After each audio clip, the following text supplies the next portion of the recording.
Imagine your idea of New York City. Imagine the role of activism that we can play in our communities.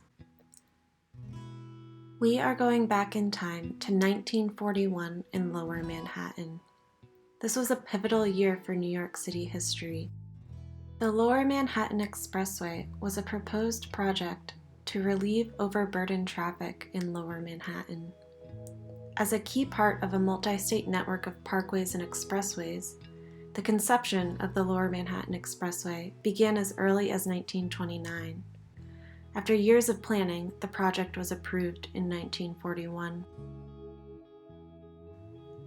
Not only was Robert Moses in charge of the Lower Manhattan Expressway project, he is also known as one of the most influential planning figures in New York City's history. He favored the automobile over mass transit by building roadways, tunnels, and bridges, resulting in huge gashes in the fabric of the city, mostly in densely populated working-class neighborhoods. Jane Jacobs was a resident of Lower Manhattan. She presented contrary views from Moses of how city planning should operate to meet community needs. She adamantly opposed the Lower Manhattan Expressway and advocated for pedestrian-scale cities, neighborhood planning, and bottom-up planning. Jacobs spoke against Moses' tactics and advocated for the community to bring a new community-based approach of planning to light. Numerous historical structures were in the path of the project. Almost 2,000 families and over 800 businesses were set to be displaced by the expressway. Jane Jacobs lived in the neighborhood where the project was planned to be built and fought back against the expressway and Moses.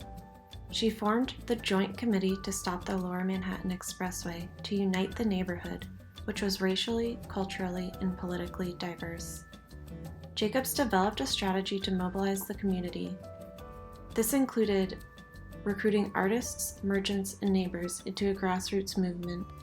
The rallying of community groups to advocate for the neighborhood was a new way to advocate for communities in the planning process.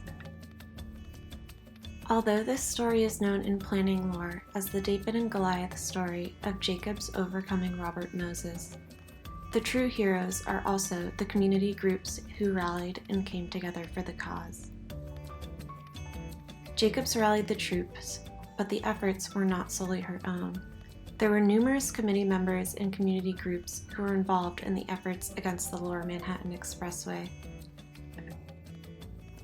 The Joint Committee to Stop the Lower Manhattan Expressway found allies in other grassroots organizations, including the New York Society of Architects, the Artists Against the Expressway, Downtown Independent Democrats, and the Lower East Side Businessmen's Association. The struggle against the expressway was won by the community on December 11, 1941, during a dramatic 6-hour meeting. 44 community members spoke, and the city officials voted unanimously to halt the plans.